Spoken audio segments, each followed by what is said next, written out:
It's time for Congress to reinsert ourselves. I call on our military leaders and intelligence officials to release more information to the American people about UAPs. And to our military leaders, if there's nothing to conceal, let Congress go to Wright-Patterson Air Force Base, the Dugway Proving Ground, or even Groom Lake in Nevada.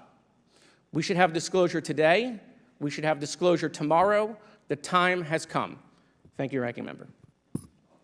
Thank you, Mr. Moskowitz, and I would yield back now to our chairman. Thank you. Right, now I'd like to introduce our witnesses. Our first witness is Lieutenant Ryan Graves.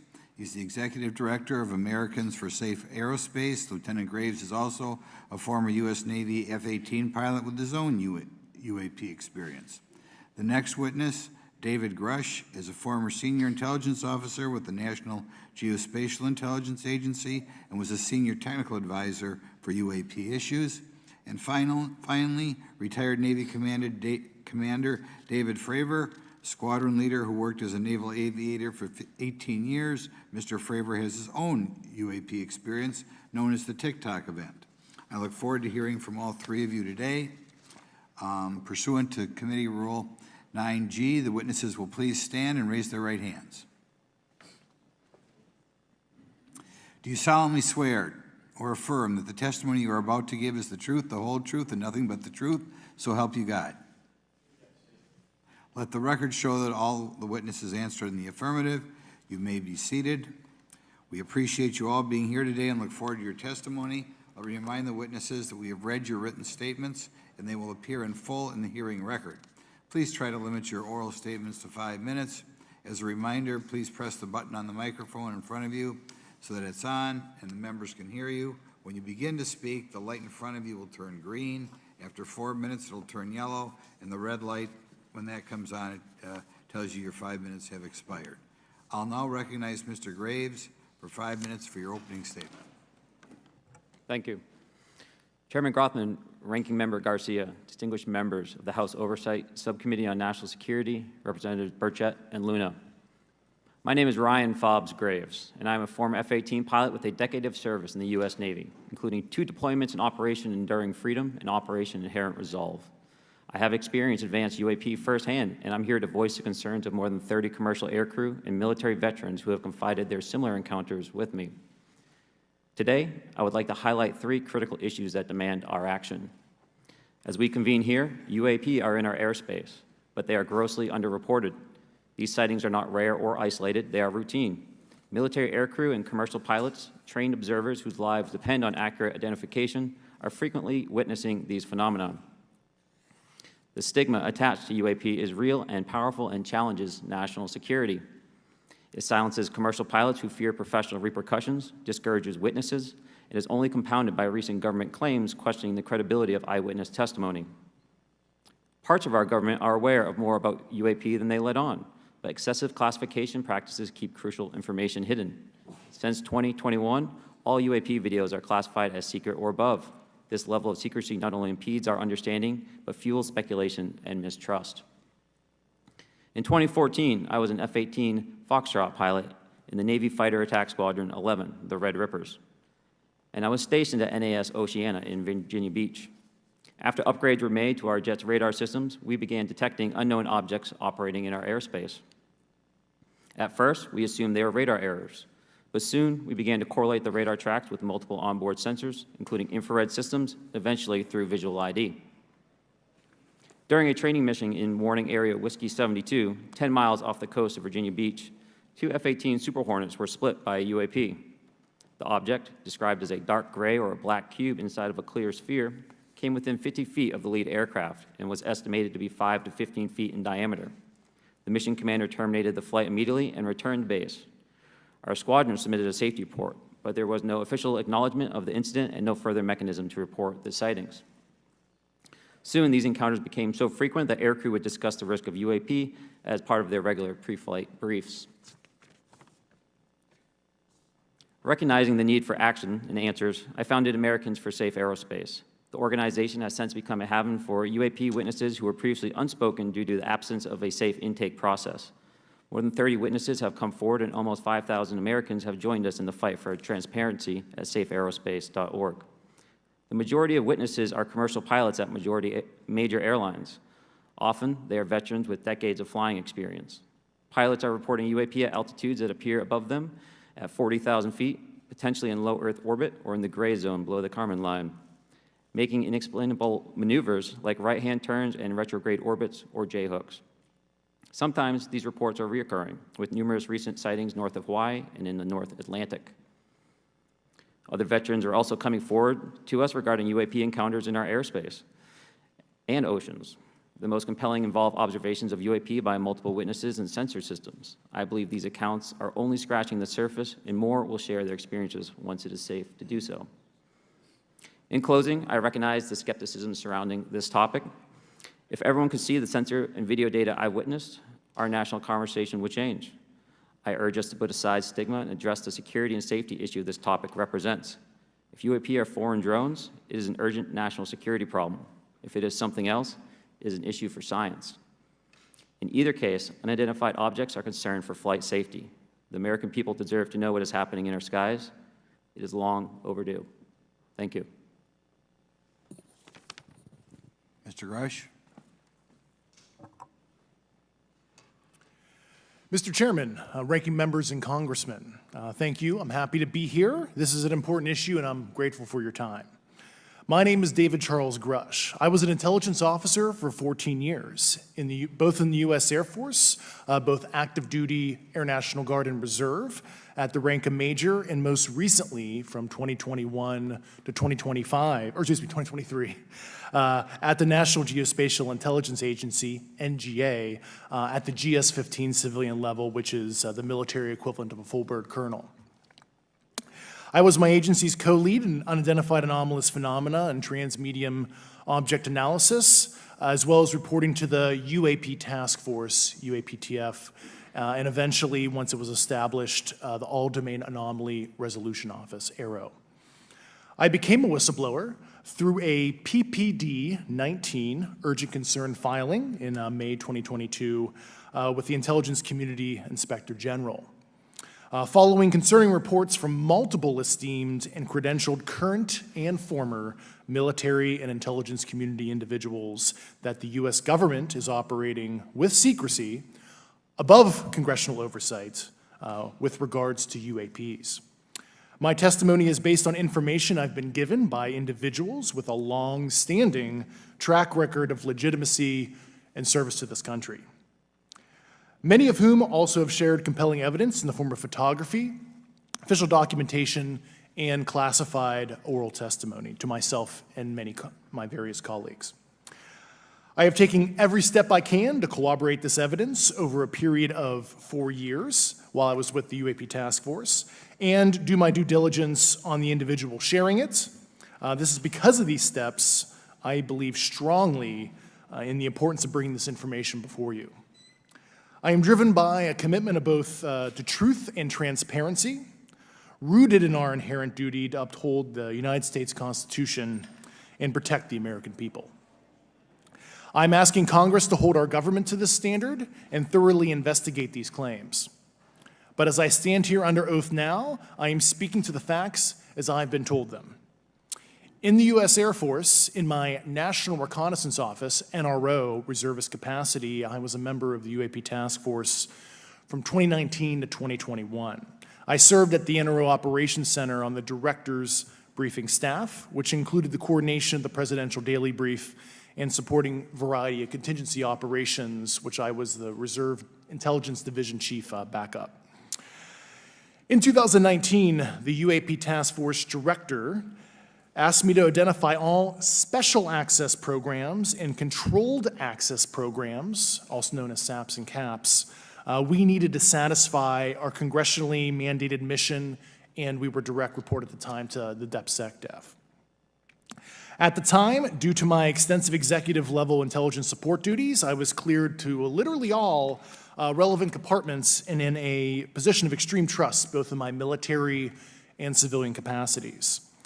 I was informed in the course of my official duties of a multi-decade UAP crash retrieval and reverse engineering program, to which I was denied access to those additional read-ons when I requested it. I made the decision, based on the data I collected, to report this information to my superiors and multiple inspectors general, and in effect becoming a whistleblower.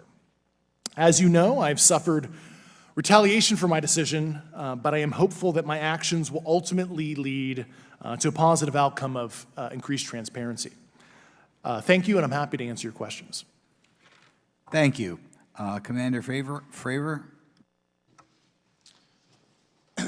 Thank you. Thank you, Mr. Chairman, Congressmen, Congresswomen. I want to first thank you for the invitation to speak to the committee on the UAP topic that has been in the news for the past 6 years and seems to be continuing to gain momentum. As you know, my name is David Fravor. I'm a retired commander in the United States Navy. In 2004, I was a commanding officer of Strike Fighter Squadron 41, the world-famous Black Aces. We were attached to Carrier Wing 11, stationed on board the USS Nimitz, and had begun a 2-month workup cycle off the coast of California. On this day, we were scheduled for a 2v2 air-to-air training with the USS Princeton as our control. When we launched off Nimitz, my wingman was joining up. We were told that the training was going to be suspended and we were going to proceed with real-world tasking. As we proceeded to the west, the air controller was counting down the range to an object that we were going to, and we were unaware of what we were going to see when we arrived. The controller had told us that these objects had been observed for over 2 weeks, coming down from over 80,000 feet, rapidly descending to 20,000 feet, hanging out for hours, and then going straight back up. For those who don't realize, above 80,000 feet is space. We arrived at the location at approximately 20,000 feet, and the controller called merge plot, which means that our radar blip was now in the same resolution cell as the contact. As we looked around, we noticed that we saw some whitewater off our right side. It's important to note that the weather on this day was as close to perfect as you could ask for off the coast of San Diego. Clear skies, light winds, calm seas, no whitecaps from waves. So the whitewater stood out in a large blue ocean. All 4 of us, because we were in F-18Fs, so we had pilots and Wizzo in the back seat, looked down and saw a white tic-tac object with a longitudinal axis pointing north-south and moving very abruptly over the water like a ping-pong ball. There were no rotors, no rotor wash, or any sign of visible control surfaces like wings. As we started clockwise towards the object, my Wizzo and I decided to go down and take a closer look with the other aircraft staying in high cover to observe both us and the tic-tac. We proceeded around the circle about 90 degrees from the start of our descent, and the object suddenly shifted its longitudinal axis, aligned it with my aircraft, and began to climb. We continued down another 270 degrees, nose low, where the tic-tac, or we considered 270 degrees to where, and we went nose low to where the tic-tac would have been. Our altitude at this point was about 15,000 feet, and the tic-tac was about 12,000. As we pulled nose onto the object, within about a half mile of it, it rapidly accelerated in front of us and disappeared. Our wingman, roughly 8,000 feet above us, lost contact also. We immediately turned back to see where the whitewater was at, and it was gone also. So as we started to turn back towards the east, the controller came up and said, "Sir, you're not going to believe this, but that thing is at your cap point, roughly 60 miles away in less than a minute. You can calculate the speed." We returned to Nimitz. We were taking off our gear. We were talking to one of my crews that was getting ready to launch. We mentioned it to them, and they went out and luckily got the video that you see, that 90-second video. What you don't see is the radar tape that was never released, and we don't know where it's at, of the active jamming that the object put on an APG-73 radar, and I can get into modes later if you're interested. What is shocking to us is that the incident was never investigated. None of my crew were ever questioned. Tapes were never taken, and after a couple days, it turned into a great story with friends. It wasn't until 2009 until Jay Stratton had contacted me to investigate.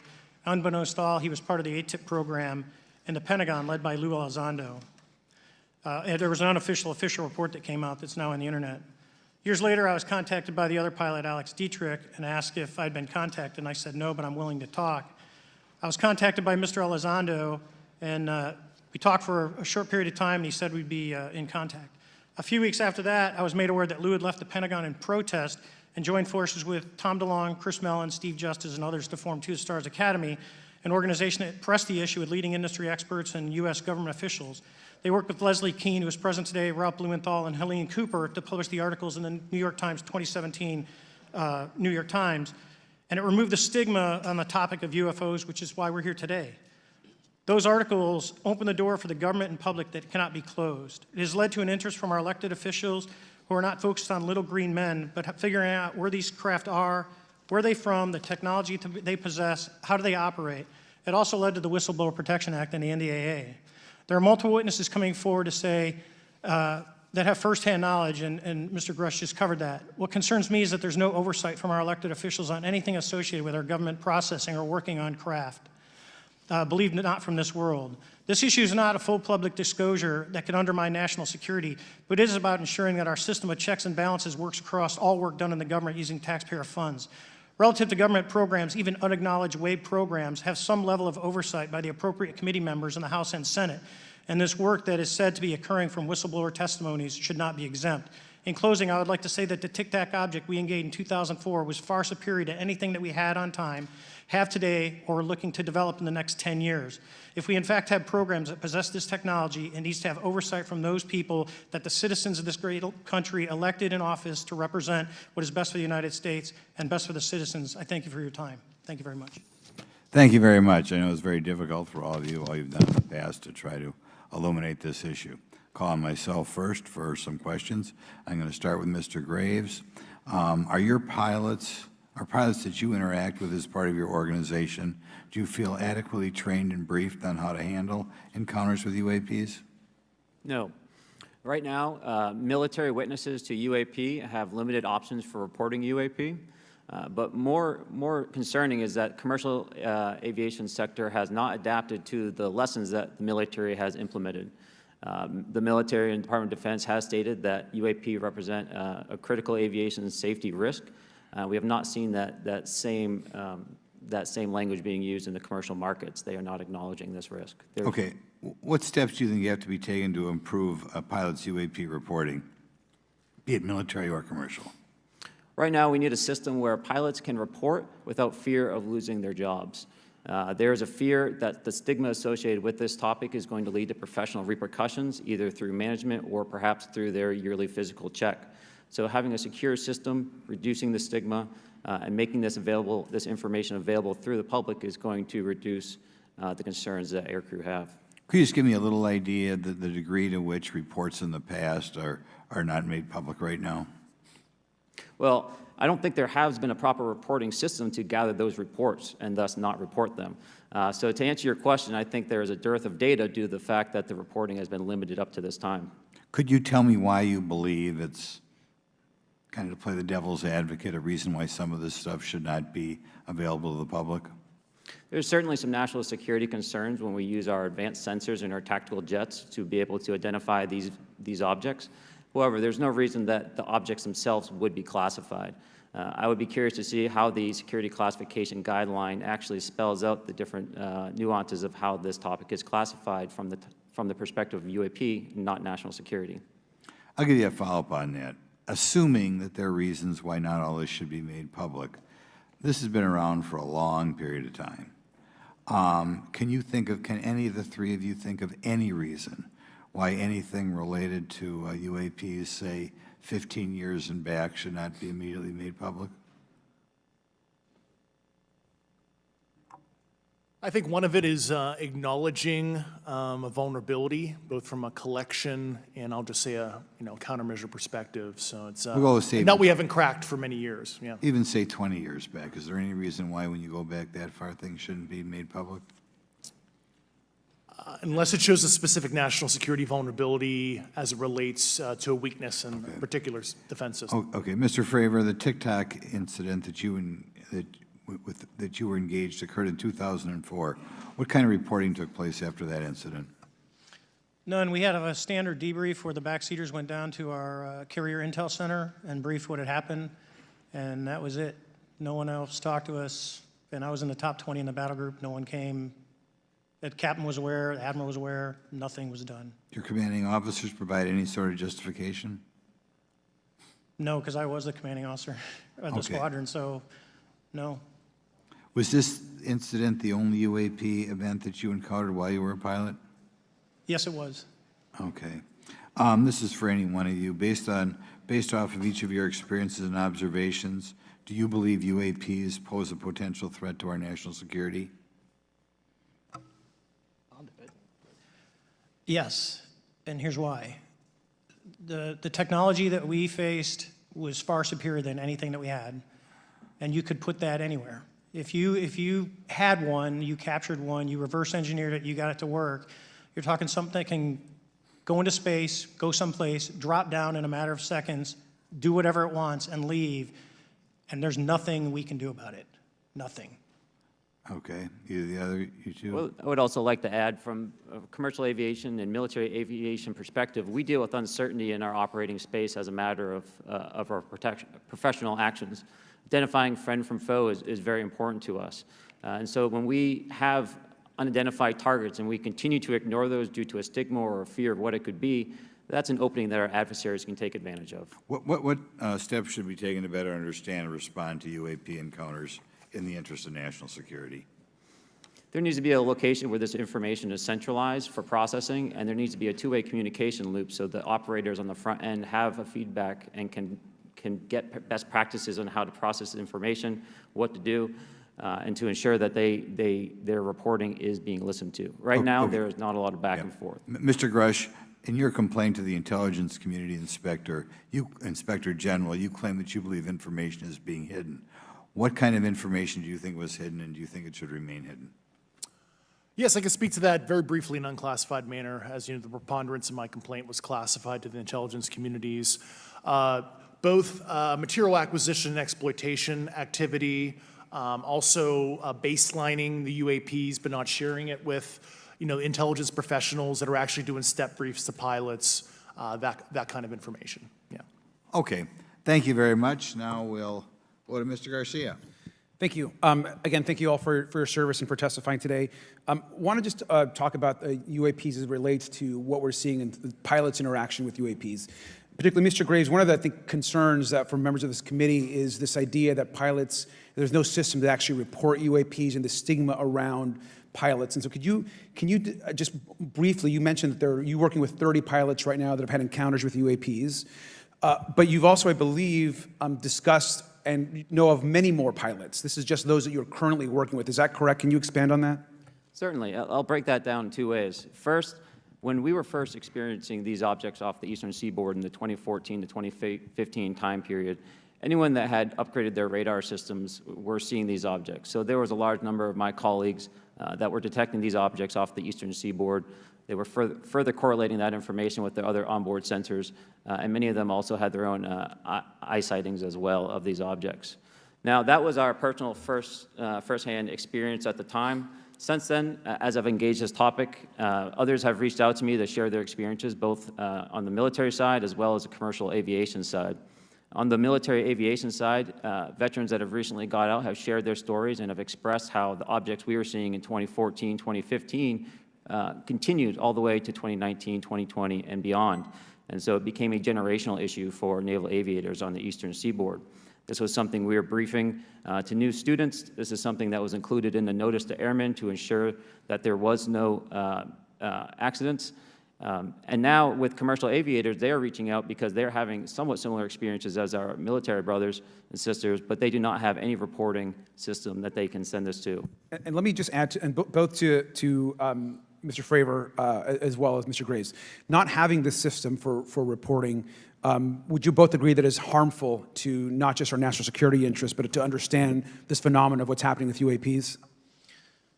I think it's actually a travesty that we don't have a system to correlate this and actually investigate. So if you took the East Coast, there's coastal radars out there that monitor our air defense identification zone, so out to 200 miles. They can track these, so when you see them, they could actually go and pull that data and get maneuvering. And instead of just having the airplanes, there's other data sources out there. And I've talked to other government officials on this. So you need a centrally located repository that these reports go to. So if you just stuck it in DOD, you wouldn't get anything out of the Intelligence Committee because they have a tendency not to talk. But if you had a central location where these reports would come in, not just military, but also commercial aviation, because there's a lot of that going on, especially if you talk to anyone that flies from here to Hawaii, over the Pacific, they see odd lights. So I think you need to develop something that allows you a central point to collect the data in order to investigate. Mr. Graves? I would concur with everything Mr. Fravor said. I'll continue to say that the commercial pilots that have reached out to me through Americans for Safe Aerospace are doing so because they don't feel there's another way for them to report this safety issue. And I think one of the clear outcomes of this hearing already is that there has to be a safe and transparent reporting process for pilots, both on the commercial side and the military side, to be able to report UAPs in a way that's also transparent, but also understands the scope of our national security interests and what may be classified or not. But I think there has to be some sort of system, and so that's something that I hope can be an outcome that this committee can work on. Is there anything else for the two of you briefly beyond this reporting system that you think that we can do as a government to encourage and facilitate more civilian reporting? I think we're doing it right now. Okay, great. I think this hearing is going to show the American people that their government takes this topic seriously. And how about civilians that may not be pilots? What kind of process could be in place for civilians who are not pilots, who may have UAP encounters? Do either of you have any suggestions that could facilitate that? My recommendations would be to make that a sensor-centric operation in order to make it as objective as possible. Okay. Sir, Mr. Fravor? No, I agree with Mr. Graves on that. Okay. Just briefly, I also just want to note, particularly for the two pilots, and I have a question for Mr. Grusch. One of the things that I found fascinating in our discussion, Mr. Graves, last night as well, is that you both described UAPs and formations and the way they are observed in space or in our air, and the way that they move is essentially ways in which current technology or aircraft that we know of are unable to actually function or move. And so will you just, for the public record, again, once again, briefly, just either describe or note that aircraft that are being witnessed, particularly by the 30 folks that you're working with, are essentially outside the scope of anything that we know of today and the technology we have today. Mr. Graves, Mr. Fravor? Yes, the objects that are being seen by commercial pilots are performing maneuvers that are unexplainable due to our current understanding of our technology and our capabilities as a country, and that applies for the military as well. Mr. Fravor? Yeah, I concur with that. We have nothing that can stop in midair and go the other direction, nor do we have anything that can, like in our situation, come down from space, hang out for 3 hours, and go back up. Thank you. My last question, and sometimes I know that you have also said some of these answers in the past, but we're trying to get them on the public record as well, which is really important. Mr. Grusch, finally, do you believe that our government is in possession of UAPs? Absolutely, based on interviewing over 40 witnesses over 4 years. And where?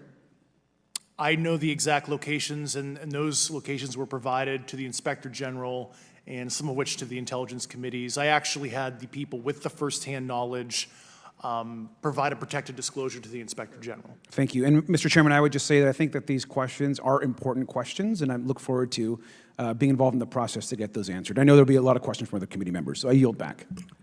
Thank you. We'll go to Mr. Burchett himself.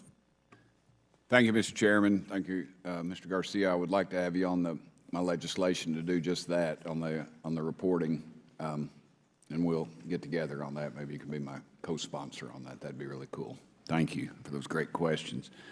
Mr. Graves, again, I'd like to know, how do you know that these were not our aircraft? Some of the behaviors that we saw in a working area, we would see these objects being at 0.0 Mach, that's 0 airspeed, over certain pieces of the ground. So what that means, just like a river, if you throw a bobber in, it's going to float downstream. These objects were staying completely stationary in Category 4 hurricane winds. These same objects would then accelerate to supersonic speeds, 1.1, 1.2 Mach, and they would do so in very erratic and quick behaviors that I don't have an explanation for. Okay. Have you spoken to commercial and military pilots that have seen these off of our East Coast? I have. Okay. Mr. Fravor, I noticed that in the Tic Tac video, it's Tic Tac like the candy, not TikTok like the Chinese Communist app. That's correct. Yes, sir. I just want to make that, because my daughter corrected me on that and called me a boomer and said, "Hey, boomer," and I said, "No, baby, it's Tic Tac like the candy. You're going to have to just look it up." And but now I would also like to say today is a day of many firsts. It's a miracle that we're having this meeting, and it's also a miracle that my wife has put up with me for 9 years today. Today is my anniversary, so I want to tell my wife happy anniversary and that I love her very much. As she likes to say, this 9 years have been the best 2 years of her life. So. Thank you. Mr. Favor, what astonished you the most about the flight capabilities of these Tic Tac, very briefly? The performance, absolute performance. It was. And you're not aware of any other objects that anybody in the world has, in this world, that has those capabilities? No, I think it's far beyond actually our material science that we currently possess. Are you aware of any other reconnaissance platforms that have tracked or recorded the Tic Tac's maneuvers, maybe the NORAD system or any of the others? I am not. Okay. Mr. Grusch, thank you for being here, brother. Thank you all very much. Have you faced any retaliation or reprisals for any of your testimony or anything on these lines? Yeah, I have to be careful what I say in detail because there is an open whistleblower reprisal investigation on my behalf, and I don't want to compromise that investigation by providing anything that may help provide somebody information. But it was very brutal and very unfortunate, some of the tactics they used to hurt me both professionally and personally, to be quite frank. Yeah. It's very unfortunate. As they say, when you're over the target, that's when they do the most firing at you. Do you have any personal knowledge of people who have been harmed or injured in efforts to cover up or conceal these extraterrestrial technology? Yes. Personally. Have anyone been murdered that you would think, that you know of or have heard of, I guess? I have to be careful asking that question. I directed people with that knowledge to the appropriate authorities. Maybe in a, if we could get in a confidential area, SCIF, we could talk about that. But unfortunately, we were denied access to the SCIF, and that's very unfortunate in this scenario. Mr. Favor, do you believe that you witnessed an additional object under the water in relation to your encounter? I will say we did not see an object. There was something there to cause the whitewater, and when we turned around, it was gone. So there was something there that obviously moved.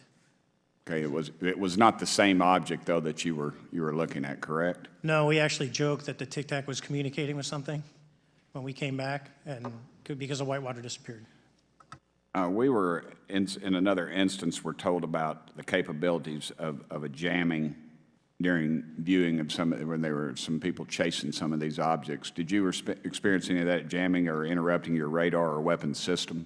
My crew that launched after we landed experienced significant jamming to the APG-73 radar, which was what we had on board, which is a mechanically scanned, very high-end system prior to the APG-79. And yes, it did pretty much everything you could do: range, velocity, aspect, and then it spit the lock, and the targeting pod is passive. That's what we were able to get the video on. I'm about to run out of time, but are you aware of any of our enemies that have that capability? No. Okay, I would also like to note for the record that, like George Knapp, breaking Area 51, he's the reason I knew about that, and the reason I know about the Tic Tacs is Leslie Keene from New York Times article, and I would encourage everybody to read that. Thank you, Mr. Chairman. Yield back to you for no time. Very good. Mr. Raskin?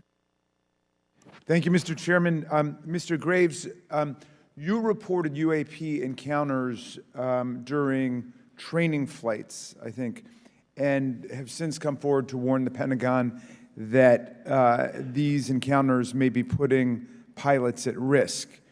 My first question is, you've identified these as taking place on the East Coast. Is it just on the East Coast where these encounters have been reported? No. Since the events initially occurred, I've learned that the objects have been detected essentially where all operations, Navy operations, are being conducted across the world.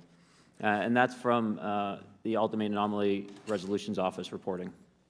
All right, can you describe your experience after you decided to come forward and go public with your experience? Certainly. Like many others, in 2017, I saw the New York Times article come out as well. And for me, it was special because I recognized the voices on the video. I recognized the video itself. I had seen it when it was taken. I seen it when it was debriefed. And so that was kind of shook me because I realized that this problem was still ongoing. And so I reached out to colleagues back on the East Coast and realized that this was still a safety risk that they were dealing with, that they had essentially hit a wall with how they could move forward on this conversation. It was at that point when I decided to try to move the conversation forward myself. Are there common characteristics to the UAPs that have been cited by different pilots, and can you describe what the convergence of descriptions is? Certainly. We were primarily seeing dark gray or black cubes inside of a clear sphere. I'm sorry, dark gray or black cubes? Yes, inside of a clear sphere, where the apex or tips of the cube were touching the inside of that sphere. And that was primarily what was being reported when we were able to gain a visual tally of these objects. And that occurred over almost 8 years. And as far as I know, it's still occurring. I take it that you're arguing what we need is real transparency in a reporting system so we can get some clarity on what's going on out there, because there are many pilots in your situation, but we should have a way of developing a systematic inventory of all of such encounters. Is that right? Yes, and I think we need both transparency and the reporting. We have the reporting, but we need to make sure that information can be promulgated to commercial aviation as well as the rest of the populace. Mr. Grusch, what about you? What was your experience after you came forward? Well, it's only been about 2 months or so I guess my experience has been overwhelming support from former colleagues of mine that have privately messaged me, and I do appreciate that. But I do have knowledge of active planned reprisal activity against myself and other colleagues, and it's very, very upsetting to me. Coming from where? Certain senior leadership at previous agencies I was associated with. And that's all I'll say publicly, but I can provide more details in a closed environment. Okay. Well, I hope you understand that there would be bipartisan rejection of any attempt to vilify, demonize, or engage in other reprisals against our witnesses and people who are telling the truth from their perspective. Yeah, there were certain colleagues of mine that were brutally administratively attacked, and it actually makes me very upset as a leader to see that happen to other coworkers and actually superiors of mine over the last 3 years. How do you account for that response? That seems like a bizarre response. I call it administrative terrorism. That's their quiver, their tool in the toolbox to silence people, especially the career government service cares about their career, cares about their clearance, their reputation to climb the ladder. And when you threaten that career path, a lot of people back off. But I'm here to represent those people. So, Mr. Fravor, what about you? What has your experience been since you've come forward with your perspective on this? Actually, I've been treated very well. And the 6 people that were involved, myself included, all of them have or will be retiring from the military as 05s or 06s. And all my friends that are very senior, 3 and 4 stars, I've talked to them. They believe, they understand there's a problem. But no, I was actually treated really well. And what is your general interpretation of these phenomena, or what is your current thinking of trying to make sense of them? Well, I'll say, I'm not like a UFO fanatic. It's not me. But I will tell you that what we saw with 4 sets of eyes over a 5-minute period, still, we have nothing close to it. It was amazing to see. I told my buddy I wanted to fly it, but yeah, it's just an incredible technology. All right, Mr. Chairman, thank you very much. I'll yield back to you. Thanks. On to Ms. Luna. Mr. Grusch, in speaking to you yesterday, I just wanted to follow up on Representative Raskin's questions. In the last couple of years, have you had incidences that have caused you to be in fear for your life for addressing these issues? Yes, personally.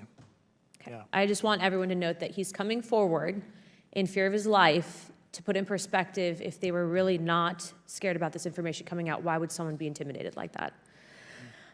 To your knowledge, are NHIs working with adversarial foreign governments in either technology exchange programs or back engineering programs? I don't have data on that. I'm not sure. Have you heard or you had people come forward to present that evidence? Not that particular evidence that you just espoused. Okay, on the 19th of April, Dr. Kirkpatrick, head of Aero, had said that he did not find any evidence of UAPs. You also stated that you had, in your interview, that you had briefed him on information that you were uncovering, but that he did not follow up with you. Were the items that you divulged to him pertinent to national security? In città il parcheggio è selvaggio? Immobiliare, Watson. Scarica l'app. Yes, him and I had a classified conversation in April 2022 before he took over Arrow in July 2022, and I provided him some concerns I had. Do you know why he might not have followed up with you?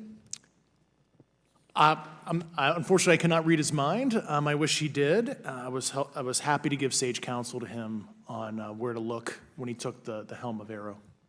Okay, and then my last question for you before I move to Mr. Graves is you received prior approval from the Defense Department to speak on certain issues, correct? Correct, through DOPSR, DoD Pre-Publication and Security Review, and I just want to remind the public, they're just looking from a security perspective. These are my own personal views and opinions, not the department's. Okay, I'm asking that though mainly because I think that there are many people that would like to discredit you.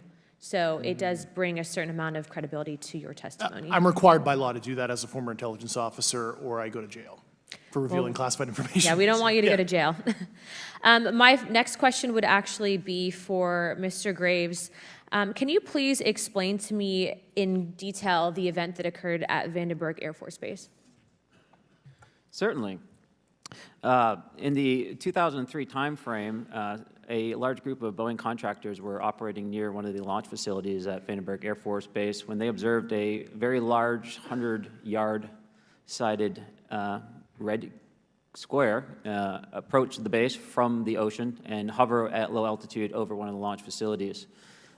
This object remained for about 45 seconds or so before darting off over the mountains. There was a similar event within 24 hours later in the evening.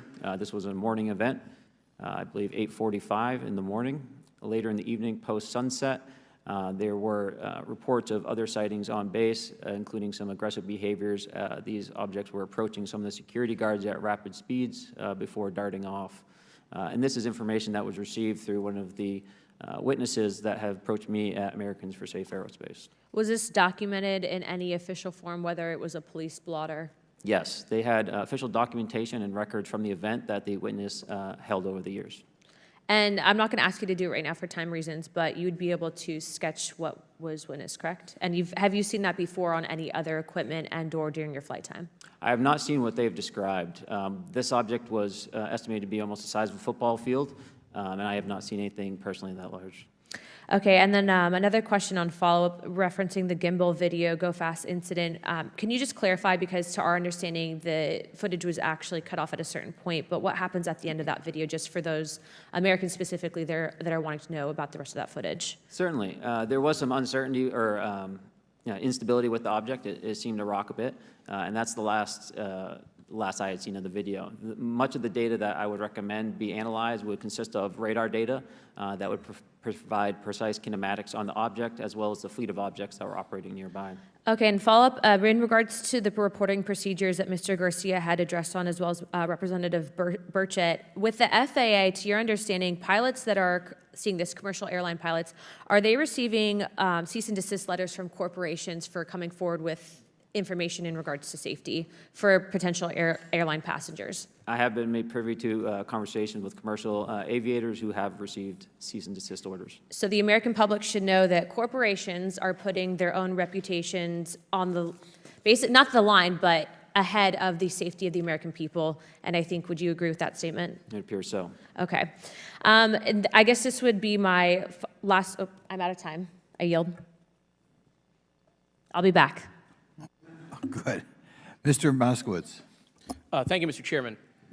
Gentlemen, let's talk about the laws of physics for a second. Mr. Graves and Commander Fravor, I heard you talk about speed. When those objects broke the sound barrier, did they make a sonic boom? I was in a jet. You can't hear anything. It's kind of loud in there. Yeah, you're not able to actually personally tell within the vehicle. I will say the objects that we were seeing, they were spherical, and they were observed up to Mach 2, which is a very non-aerodynamic shape. What about G-forces? Let's talk about G-forces of those vehicles. Could a human survive those G-forces with known technology today? No. No, not for the acceleration rates that we observed. Okay. What about what they look like? How close did you get? Did you see a seam or a rivet or a section? And what I mean is, obviously, the jets you're flying have all those things.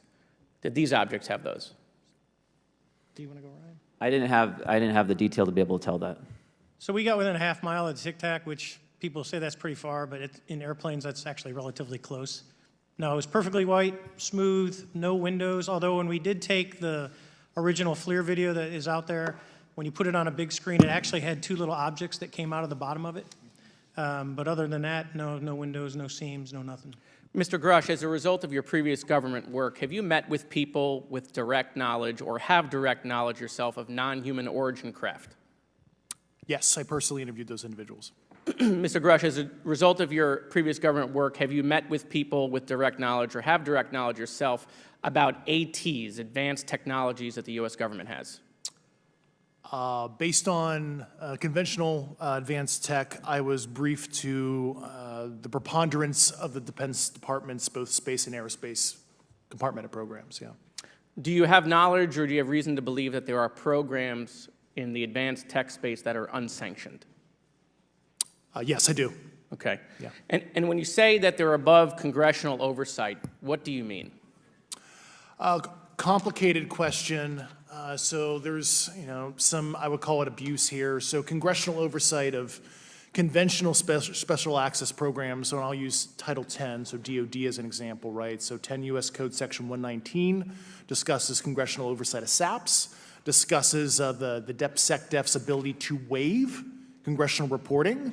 However, the Gang of Eight is at least supposed to be notified if a waived or bigoted, unacknowledged SAP is created, and that's public law. Well, so that how does, I mean, I don't want to cut you off, but Yeah. how does a program like that get funded? I will give you generalities. I can get very specific in a closed session, but misappropriation of funds and Does that mean self-fund. that there is money in the budget that is said to go to a program, but it doesn't, and it goes to something else? Yes, I have specific knowledge of that. Yep. Do you think U.S. corporations are overcharging for certain tech they're selling to the U.S. government, and that additional money is going to programs? Correct, through something called IRAD. Okay. Satellite imagery. Let's talk about satellite imagery. We have satellites all over the place, some that we're aware of and many that we're not aware of, right? We're taking pictures of everything at every point and second. Mr. Grusch, are you aware, do you have direct knowledge, or have you talked to people with direct knowledge that there are satellite imagery of these events? That was one of my primary tasks at NGA, since we process, exploit, and disseminate that kind of information. I've seen multiple cases, some of which, to my understanding, and of course I left NGA in April, so that's my information cutoff date. But I personally reviewed both what we call overhead collection and from other strategic and tactical platforms that I could not even explain prosaically. And I have a degree in physics, by the way, as well. And I am aware that you guys have not seen these reports, unfortunately. And I don't know why. Do you have direct knowledge, or you had spoken to people with direct knowledge that this imagery applies to crash sites, crash imagery? I can't discuss that in an open session. Okay. Do you have any information that the U.S. government is involved in a disinformation campaign to deny the existence of certain UAPs? I can't go beyond what I've already stated publicly in my News Nation interview because it touches other sensitivities. Okay. I'll yield the balance of my time back. Thank you, Mr. Chairman.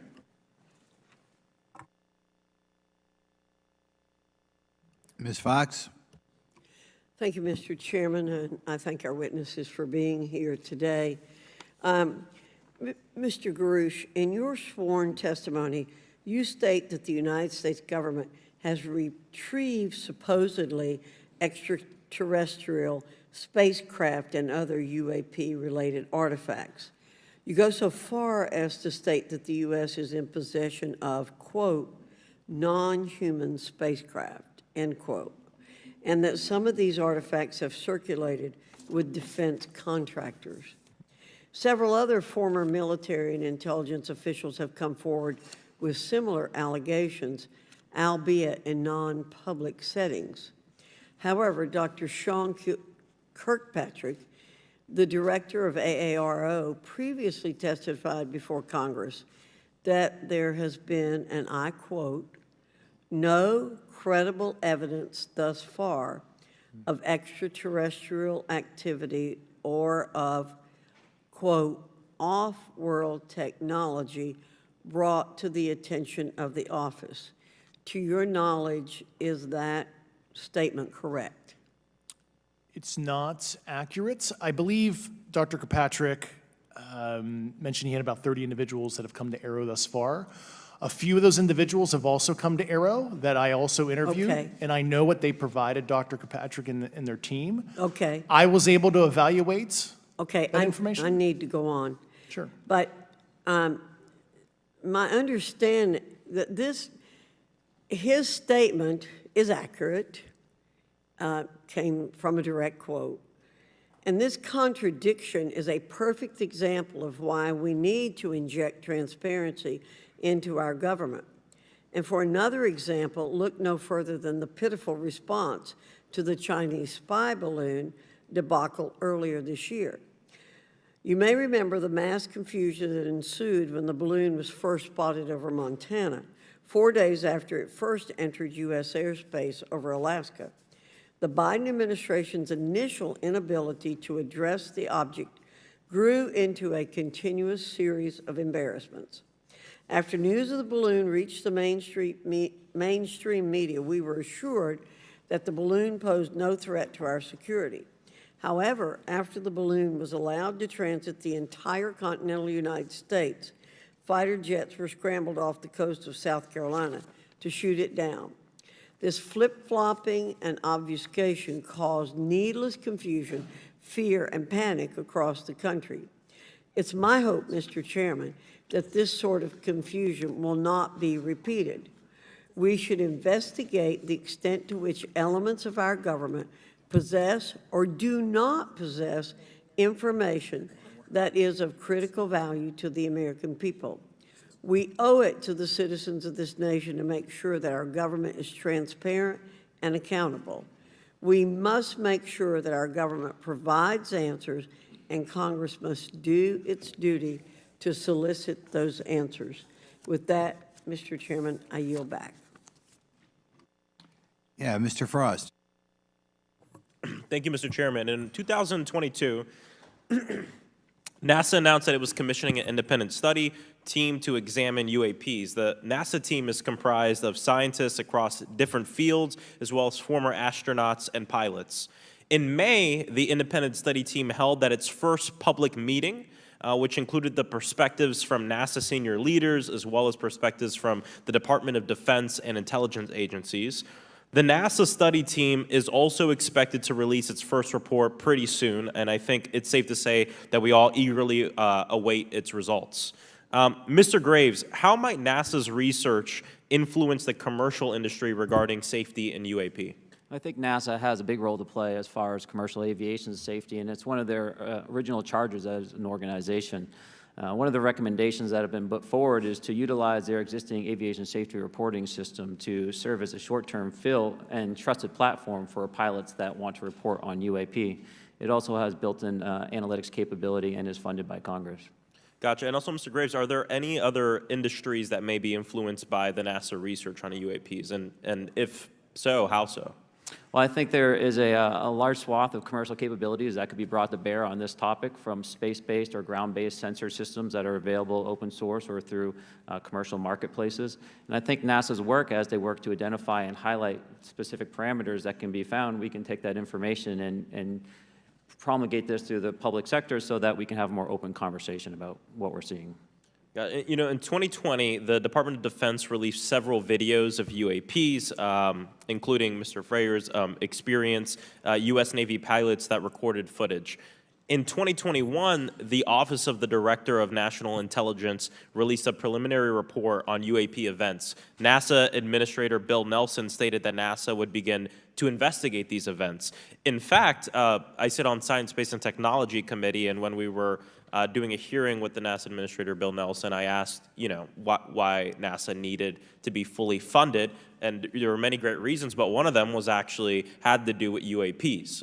He actually mentioned, you know, is there life out there? I don't know. And so either way, these actions ultimately led NASA to assemble the independent study team that I mentioned earlier. Also in 2021, Harvard University stood up the Galileo project to research and examine the origins of UAP. So it seems like both, from NASA and in the higher education community, because of the work that y'all have done and people standing up, I think we're seeing some of that stigma slowly going away. Mr. Frayer, do you believe that military pilots feeling empowered to share their UAP experiences has directly impacted the scientific community's research goals on this topic? I would say yes. I would say that, starting in 2017, when it actually came out, it took that stigma away. I mean, I've talked to multiple senators who said prior to that, if you'd have mentioned UAP, you'd have been laughed off the hill. And now we're sitting here today for a public testimony on what's actually going on. I'm hoping that this curve will be more of an exponential and we'll get more and more transparent to the level that we can. Yeah, and I mean, it's important. I couldn't imagine, I'm not a pilot, but I used to fly gliders in Civil Air Patrol. Huh? Yeah. Pilot? I mean, and so either way, I mean, I couldn't imagine, being in the glider and seeing something, and then not feeling like I had the agency to talk about it. Mr. Graves, can you discuss the importance of seeking scientists to sit on your advisory board? Absolutely. I think ultimately this is going to be a scientific problem. And not only that, it's also an engineering problem. I've been working with the American Institute of Aeronautics and Astronautics to help them stand up a UAP integration committee to help integrate their engineering prowess into this problem. And so, yes, very much, I think this is an engineering and scientific problem as much as a national security problem. And how might Congress help to facilitate partnerships between the scientific community and the UAP focus groups within government? Well, I think one of the things they can do is to have these types of hearings to communicate to the public that this is a topic of interest. I think that there is a pseudo-market, if you will, of interested capabilities and talent that want to approach this topic, and we're seeing that start to grow now. So I think continued conversation, reduction of stigma is going to allow that to flourish and allow answers to help generate themselves. 100%. Well, thank you all for being here, and thank you for your work. I think it's important that we keep our top scientific minds focused on this issue and look for ways to increase collaboration. Thank you so much. I yield back. Mr. Comer. Thank you, Mr. Chairman. Let me say I want to thank you for having this hearing, and I want to thank Mr. Burchett and Ms. Luna for leading this hearing. And with that, I yield my 5 minutes to Mr. Burchett. Thank you, Mr. Chairman. I'm going to direct this, I believe, to Mr. Grusch, but if any of you all feel like you need to jump in, just jump right in. We're good. Has the U.S. government become aware of actual evidence of extraterrestrial, otherwise unexplained forms of intelligence? And if so, when do you think this first occurred? I like to use the term non-human. I don't like to denote origin. Keeps the aperture open, both scientifically. Right. Certainly, like I've discussed publicly previously, 1930s. Can you give me the names and titles of the people with direct firsthand knowledge and access to some of these crash retrieval programs, and maybe which facilities, military bases the recovered material would be in? And I know a lot of Congress talked about we're going to go to Area 51, and and there's nothing there anymore anyway. It's just and we move like a glacier. And as soon as we announce it, I'm sure the moving vans would pull up. But please. I can't discuss that publicly, but I did provide that information both to the Intel committees and the Inspector General. And we could get that in the SCIF if we were allowed to get in a SCIF with you. Would that be probably what you would think? Sure, if you had the appropriate accesses, yeah. What special access programs cover this information, and how is it possible that they have evaded oversight for so long? I do know the names. Once again, I can't discuss that publicly and how they've evaded oversight. In a closed setting, I can tell you the specific tradecraft used. All right. When do you think those programs began, and who authorized them? I do know a lot of that information, but that's something I can't discuss publicly because of sensitivities. All right. If any of y'all want to jump in on any of this, you're more than welcome to. What level of security clearance is required to fully access these programs? Well, anybody who has... and I say that because myself, Representative Gates and Representative Luna were basically turned away at one point at Eglin. So please go right ahead. Certainly difference between member access and, say, somebody like me, but anybody who has a TSSCI clearance and meets the eligibility criteria, the access adjudicative authority should be able to grant you access. Mr. Burchett, if you'll yield, so just to put a fine point on that, there's nothing that you're aware of that's above special access program classification. It's a misnomer that there's anything actually above top secret. Executive Order 13526 delineates the classification levels. Right, but I draw a point on that because we can have access to those programs, and so the notion that we're not being given that access sort of defies our typical muscle memory here in Congress. Thank you, Mr. Burchett. I'll yield back to you. Thank you, Mr. Gates. Along those lines, Title 10, you may not know this or not, but Title 10 and Title 50 authorization, they seem to say they're inefficient. So who gets to decide this, in your opinion, in the past? It's a group of career senior executive officials. Okay, are they government officials? Both in and out. Do what? Both in and out of government, and that's about as far as I can go there. Yeah. All right, well, that leads to my next question. Which private corporations are directly involved in this program? How much taxpayer money has been invested in these programs, to your knowledge? I mean, we know we audit the Pentagon every year, and I've been here 5 years, and they failed the dadgum thing every year. They lose over $1 billion a year, we think, and I was told the Department of Defense maybe 60% of their assets are unaccounted for, whatever the heck that means. In the public sector, you go to jail for that kind of crap. So tell me. Yeah, I know when I'm $1 off of my DTS travel voucher, I get hammered, but it seems like it doesn't work the other way, If you right? sell over if you sell over $600 worth of stuff on eBay now, you get a call from the IRS. So please, what corporations? Yeah, I don't know the specific metrics towards the end of your question. The specific corporations I did provide to the committees in specific divisions, and I spent 11 and a half hours with both Intel committees. So. Okay, has there been an active U.S. government disinformation campaign to deny the existence of unidentified aerial phenomena? And if so, why? I can't go beyond what I've already espoused publicly about that.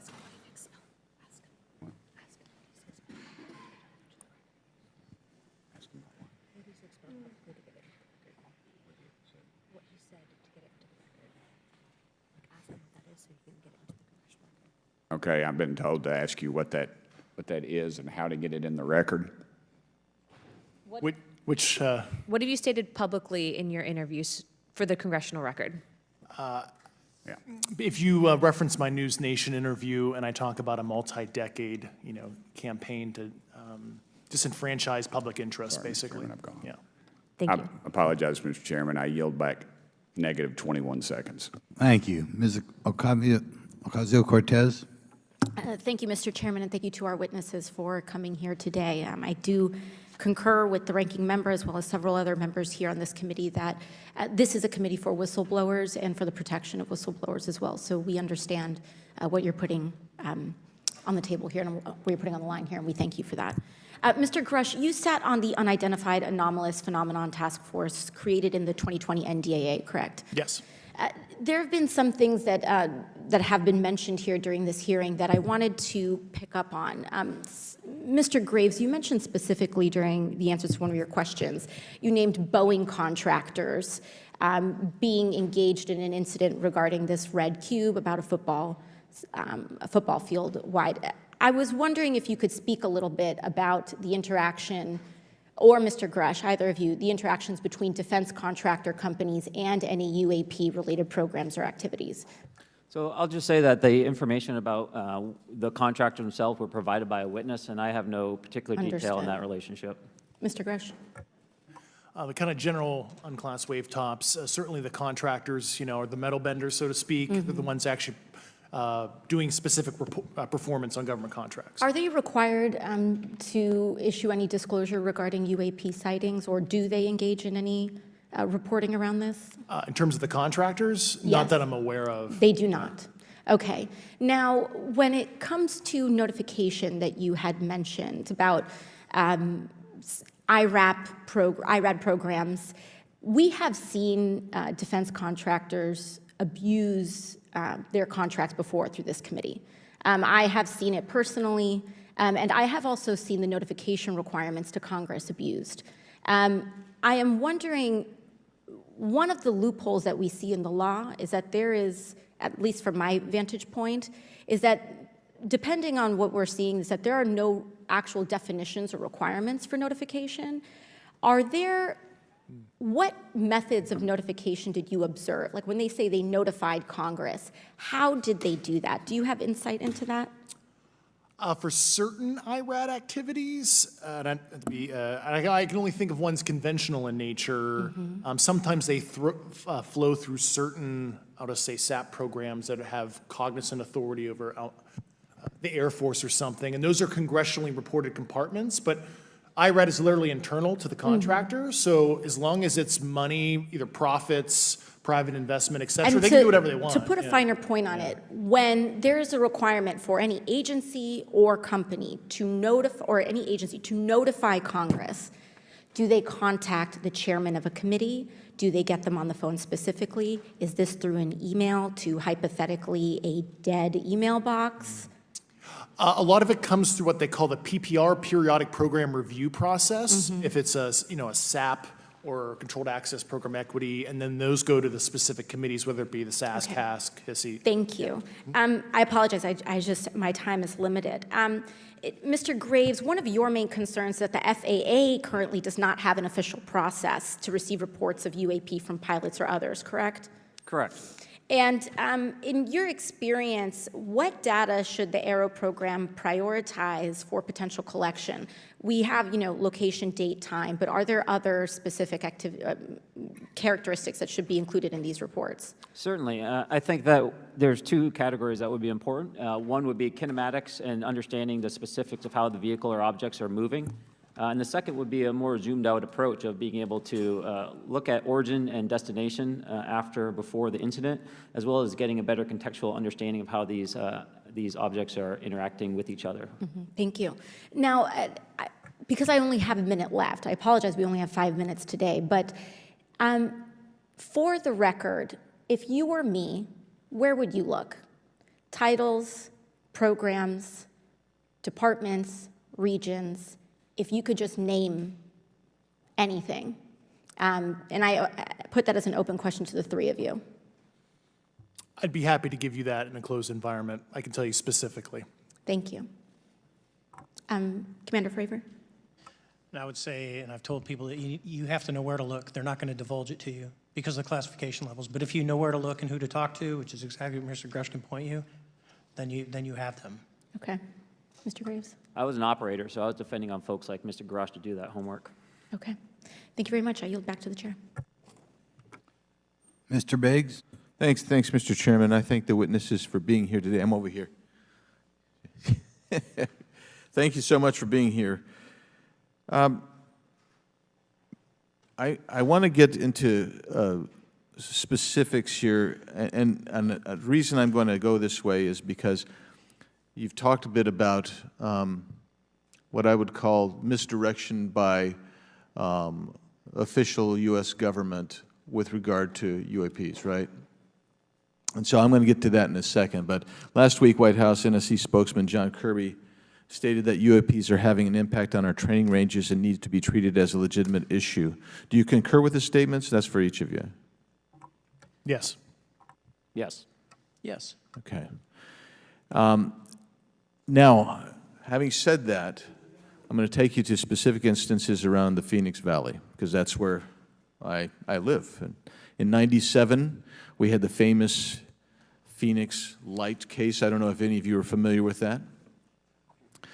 There were two things that went along with that, and the explanation was military training range off Luke and the Barry Goldwater Range. Do you know anything different other than the official explanation of those lights? Only what's in the public vernacular about it. That was outside the scope of my duties. And if we wanted to, just my question along with my colleague from New York, Ms. Ocasio-Cortez, if we wanted to find out more about that, where would we go to find the files, and who would we address? And are you going to tell me we need to go to a SCIF so you can tell us in a SCIF? I could potentially give you a vector on that. That specific case, I'm familiar with it in terms of public, but I give you a vector in a closed environment, yeah. That would be good, thank you. So if it's true that UAPs are having an impact on training ranges, and this administration considers it to be a legitimate issue, what steps can Congress take to address training range impacts? And I say that having two very large training ranges in my state. And so we'll start with Mr. Graves and go on down the panel. Some of the initial procedures have been implemented, such as within the United States Navy, that have a range failure report that gathers information from pilots. I understand that a service-wide reporting mechanism is still pending. However, that would be a great next step, not only for gathering information, but for showing the troops that it is an acceptable topic and reducing the stigma. Okay, please, all of you continue. Yeah, as a recipient of a lot of those training range reports, sometimes we only get contextual kind of oral reporting. It'd be nice if they attached all sensor data and there's a system in place that can handle multiple classifications of data. And that's an issue with the F-35, right? That jet was never built to be an ISR platform. And it's a pain in the, we'll just say butt, to get that data off, so, yeah. Great, thank you. Yeah, I would agree with the previous two, being a user of those training ranges, that the data has to be out there. You have to acknowledge that you're seeing them, and then you have to collect the data. Right now, you get the report, someone says, I saw something, but no one collects the radar data to back it up and do research. Okay. Do you believe that the 2019 classification guidelines for UAPs interferes with the federal government's ability to be transparent with the American people? And do you think we need to be more transparent with the American people? All of you, yeah. I'll say yes to that. Yeah, I'm familiar with at least the UAP Task Force 2019 Security Classification Guide. I think it's fair. I did actually help author that with the director. You got a bias that way then. But I will say, I'll call it a lazy attitude about declassifying videos. I mean, I've seen some of the videos of the recent shoot down, and I saw no reason that couldn't have been released as long as they mask some data. The American people deserve to see that imagery and full motion video. I would think, well, in my opinion, I will say things are overclassified. I know for a fact the video or the pictures that came out in the I think it was 2020 report that had the stuff off the East Coast, they were taken with an iPhone off the East Coast. A buddy of mine was one of the senior people there, and he said they were originally classified at TSSCI. And my question to him was, what's TSSCI about these? They're an iPhone literally off the vacapes. That's not TSSCI. So they're overclassified, and as soon as they do that, they go in a vault, and then you all have to look for them. Yeah, so with the overclassification, that may be one way. Are there other ways that the DOD or intelligence agencies are keeping this information from the American people or even from Congress? I think part of that has been not encouraging reporting. If the problem is not something that can be measured, it's not something that's going to be fixed. Okay, very good. Well, I'm out of time, and I thank you, Mr. Chairman, and I yield back. First of all, without objection, Representative Nick Langworthy of New York has waived on the subcommittee for purpose of questioning witnesses at today's subcommittee hearing. And then we go to Mr. Burleson. Thank you, Mr. Chairman. Appreciate you guys coming out today, testifying. Look, I've been here for 6 months, and I'm pretty skeptical. I don't trust anything in this town.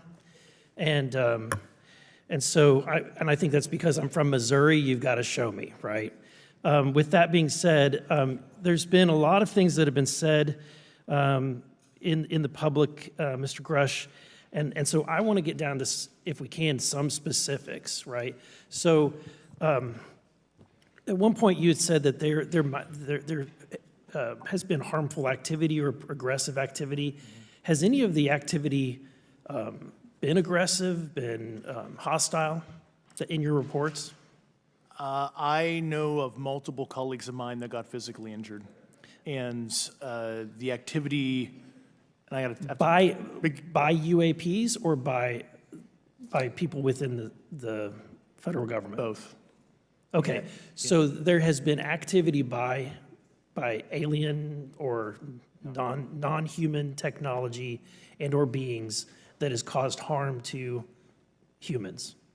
I can't get into the specifics in an open environment, but at least the activity that I personally witnessed, and I have to be very careful here, because they tell you never to acknowledge tradecraft, right? So what I personally witnessed, myself and my wife, was very disturbing.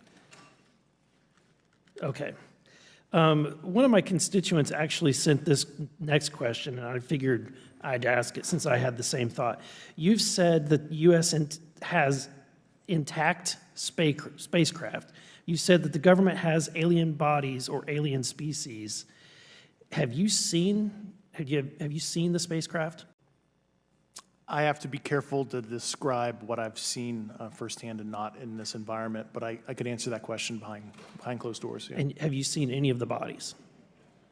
That's something I've not witnessed myself.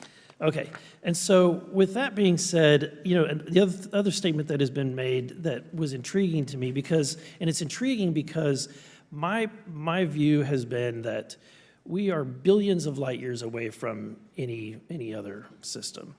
And the concept that an alien species that's technologically advanced enough to travel billions of light years gets here and somehow is incompetent enough to not survive Earth or crashes is something that I find a little bit far-fetched. And with that being said, you have mentioned that there's interdimensional potential. Could you expound on that? Yeah, to answer your first question, and I'm here as a fact witness and expert, but I will give you a theoretical framework, at least to work off, to kind of espouse crashes, regardless of your level of sentience, right? Planes crash, cars crash, n number of sorties, however high, a small percentage are going to end in mission failure, if you will, as we say in the Air Force. And then in terms of multidimensionality, that kind of thing, the framework that I'm familiar with, for example, is something called the holographic principle. It derives itself from general relativity and quantum mechanics, and that is, if you want to imagine a 3D object such as yourself casting a shadow onto a 2D surface, that's the holographic principle. So you can be projected, quasi-projected from higher dimensional space to lower dimensional. It's a scientific trope that you can actually cross, literally, as far as I understand, but there's probably guys with PhDs that we could probably argue about that. But you have not seen any documentation that that's what's occurring? Only a theoretical framework discussion, yes. Okay. Okay. Occam's razor is that these aircraft, have they been identified that they are being produced by domestic, military and contractors? Is there any evidence that that's what's being recovered? Not to my knowledge, plus the recoveries predate a lot of our advanced programs that I previously am witting of, so. Would it be safe to say that there could be a scenario today where you have an aircraft that crashes because it's been involved in one program from one federal agency, but the agency that retrieves it is not aware of that program, and to them it appears alien in origin? I mean, that's a hypothetical situation. I'm not aware of any historical situation that would match that you described. So you're not aware? It has not happened that you're aware of? That I'm aware of. Thank you, Mr. Chairman. I yield back.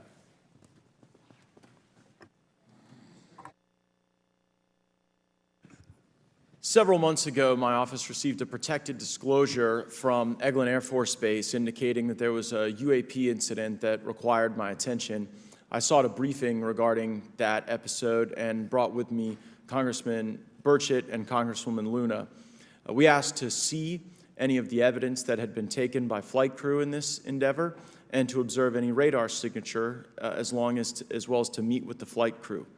We were not afforded access to all of the flight crew. And initially, we were not afforded access to images and to radar. Thereafter, we had a bit of a discussion about how authorities flow in the United States of America, and we did see the image. And we did meet with one member of the flight crew who took the image. The image was of something that I am not able to attach to any human capability, either from the United States or from any of our adversaries. And I'm somewhat informed on the matter, having served on the Armed Services Committee for 7 years, having served on the committee that oversees DARPA and advanced technologies for several years.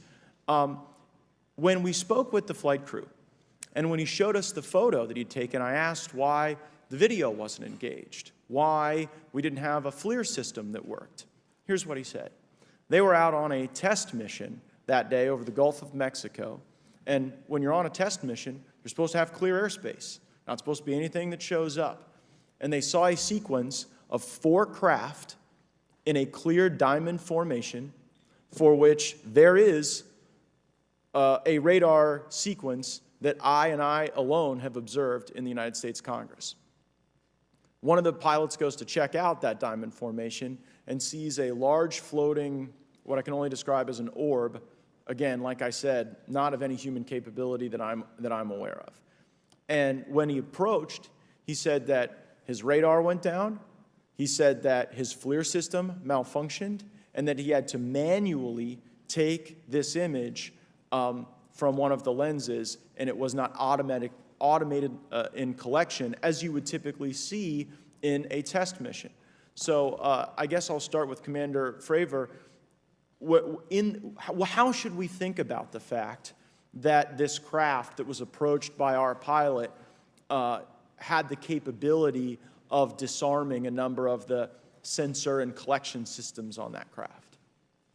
Well, I think this goes to that national security side, and you can go back through history of things showing up at certain areas and disabling our capabilities, which is disheartening.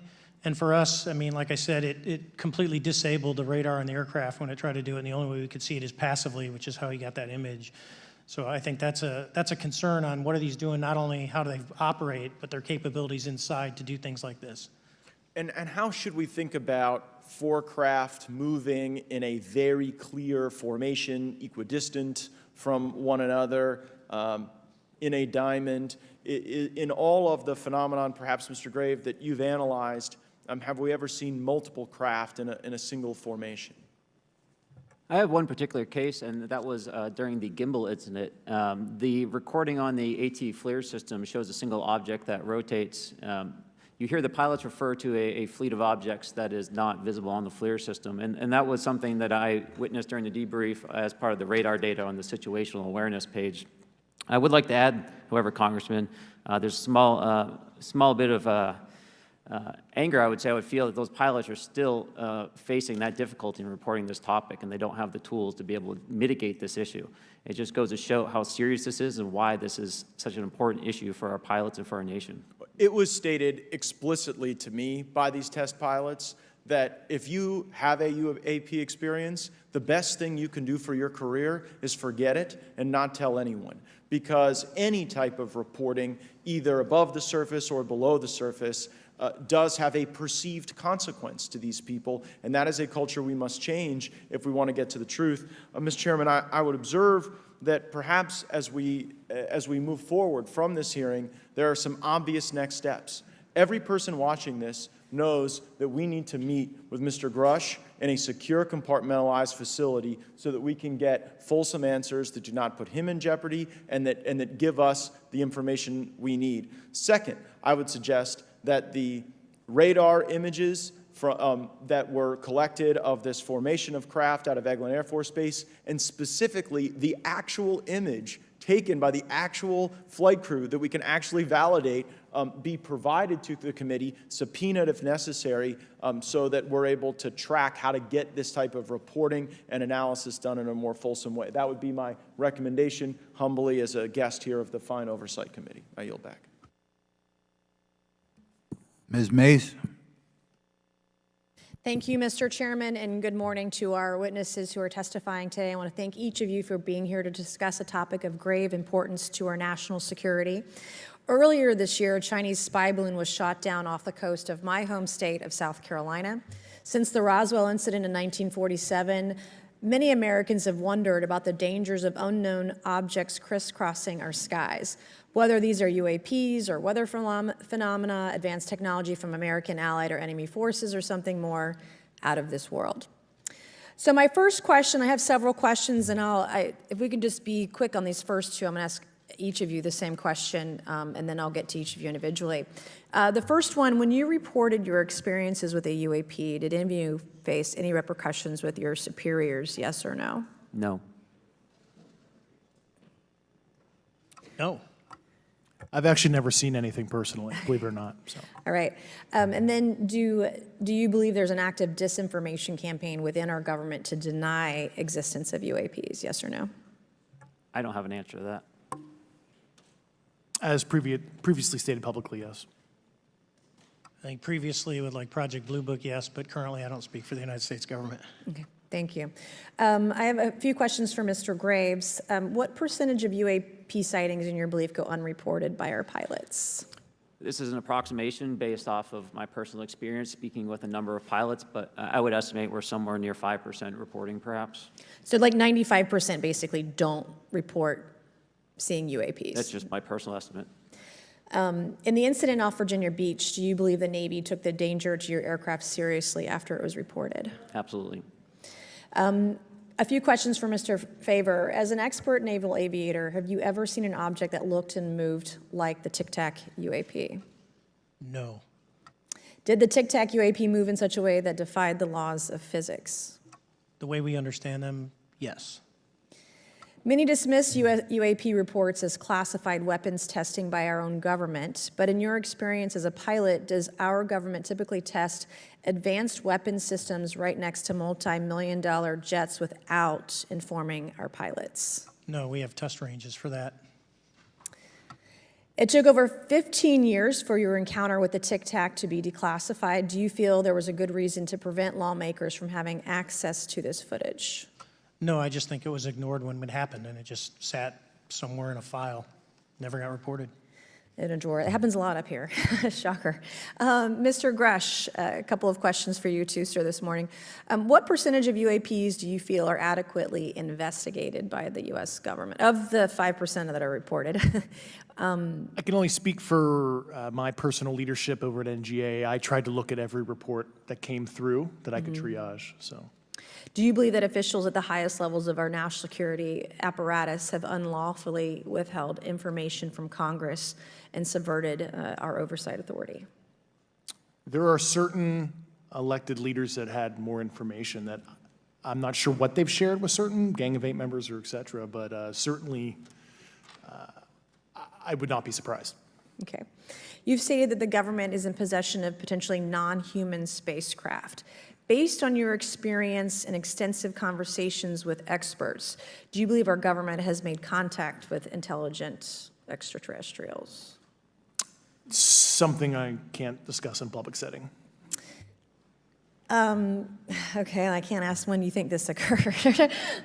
If you believe we have crashed craft, stated earlier, do we have the bodies of the pilots who piloted this craft? As I've stated publicly already in my News Nation interview, biologics came with some of these recoveries, yeah.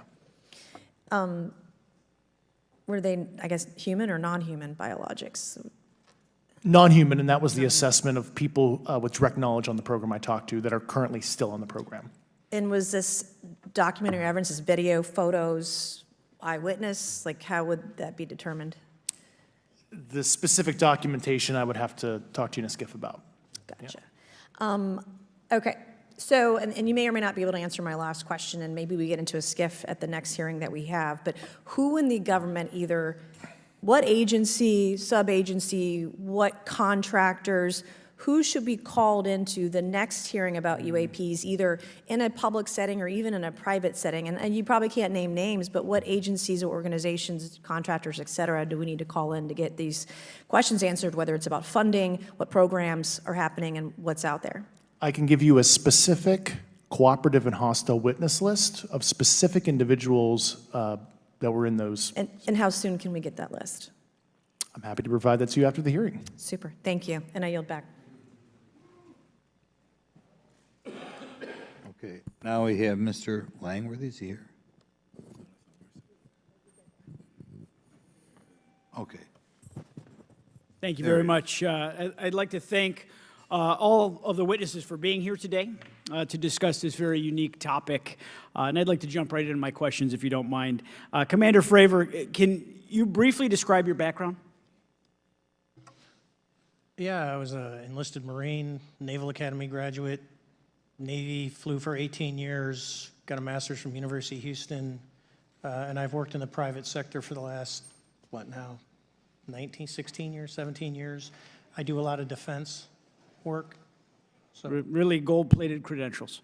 Commander Fravor, we have all seen the floating Tic Tac video that you engaged with on November 14th, 2004. Can you briefly talk about why you were off the coast of San Diego that day? Yeah, we were at a workup with all the battle groups, so we integrate the ships with the carrier, the air wing with the carrier, and we start working. So we were doing an air-to-air defense to hone not only our skills, but those of the USS Princeton when they had been tracking them for 2 weeks. The problem was that there was never manned aircraft airborne when they were tracking them, and this was the first day, and unfortunately, we were the ones airborne and went and saw it. Do you remember the weather that day? Was it cloudy or windy or anything out of the ordinary on the Pacific coast? It was actually, if you're familiar with San Diego, it was a perfect day, light winds, no whitecaps, clear skies, not a cloud. It was, for flying, it was the best. Now, is it true that you saw, in your words, a 40-foot flying tic-tac-shaped object? That's correct. Or for some people that can't know what a tic-tac is, it's a giant flying propane tank. Fair enough. Did this object come up on radar or interfere with your radar or the USS Princeton? The Princeton tracked it, the Nimitz tracked it, the E-2 tracked it. We never saw it on our radars. Our fire control radars never picked it up.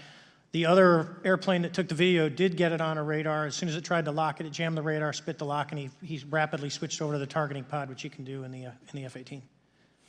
From what you saw that day and what you've seen on video, did you see any source of propulsion from the flying object, including on any potential thermal scans from your aircraft? No, there's none. There's no IR plume coming out, and Chad, who took the video, went through all the EO, which is black and white TV, and the IR modes, and there's no visible signs of propulsion. It's just sitting in space at 20,000 feet. In your career, have you ever seen a propulsion system that creates no thermal exhaust? No. Can you describe how the aircraft maneuvered?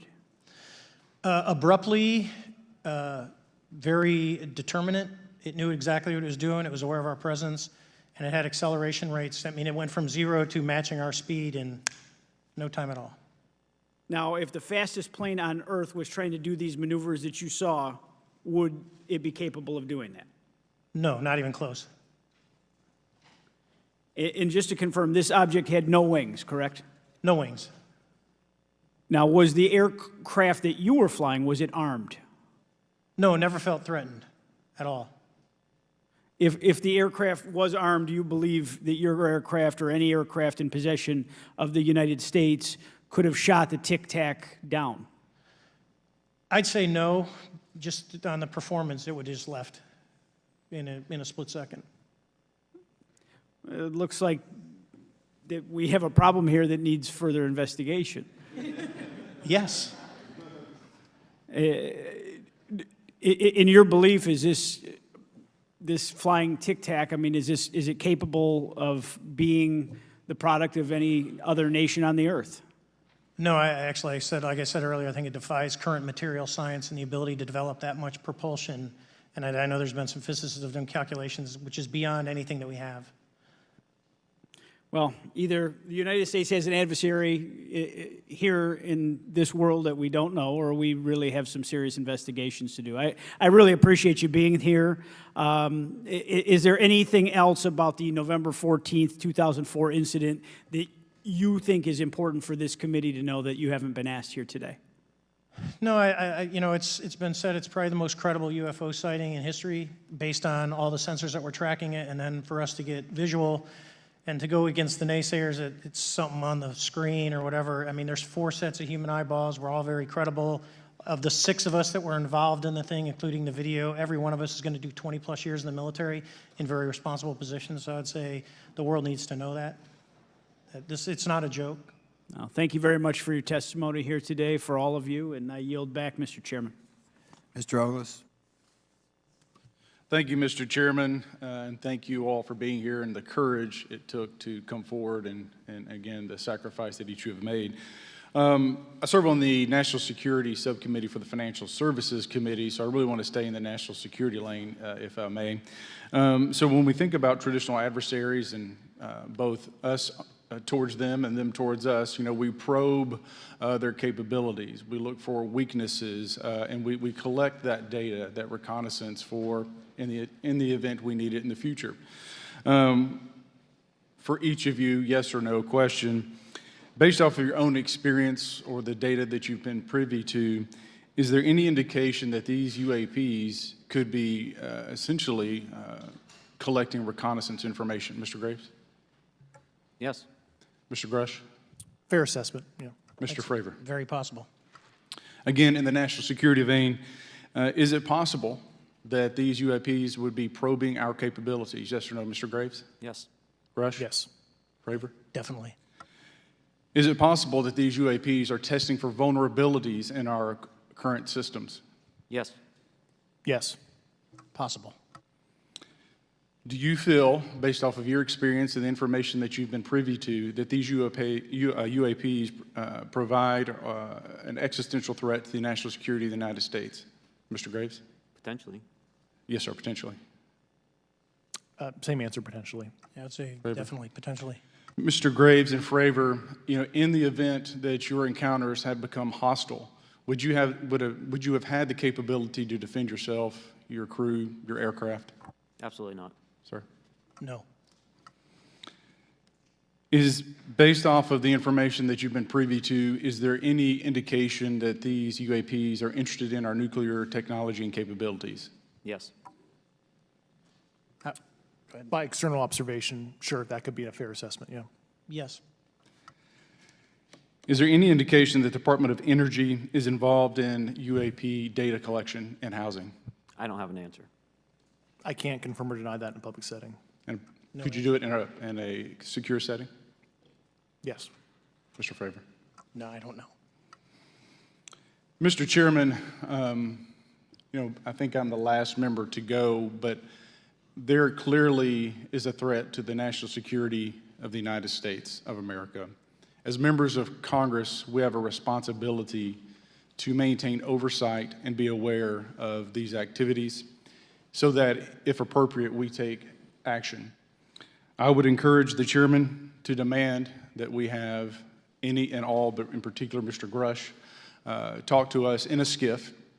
And if that access is denied, I will personally volunteer to initiate the Holman Rule against any personnel or any program or any agency that denies access to Congress. Mr. Chairman, with that, I will yield the remainder of my time to my fellow colleague from Tennessee, Mr. Burchett. Thank you, Mr. Chairman. Thank you, Mr. Ogles, for the great questions, brother. Mr. Grusch, I might have asked this before, but I want to make sure. Do you have any personal knowledge of someone who's possibly been injured working on legacy UAP reverse engineering? Yes. Okay. How were they injured? Is it something like a radioactive type situation or something we didn't understand? I've heard people talk about Havana syndrome type incidences. What was your recollection of that? I can't get into specifics, but you could imagine assessing an unknown unknown. There's a lot of potentialities you can't fully prepare for. How do you think we ought to handle UAP whistleblower complaints like yours in the future? Yeah, there was some issue with mine. So, PPD-19 process, it goes to the Intel committees, either through PPD-19 or ICD-120. There's not a good way for the Intelligence Community Inspector General to provide that to other committees. And I asked my information to be sent to the House and Senate Armed Services Committee because there are Title X equities at play, but there was no smooth process to do so. Yeah. It's a trash can. Are you aware of any individuals that are participating in reverse engineering programs for non-terrestrial craft? Personally, yes. Mm-hmm. Do you know any that would be willing to testify if there were protections for them?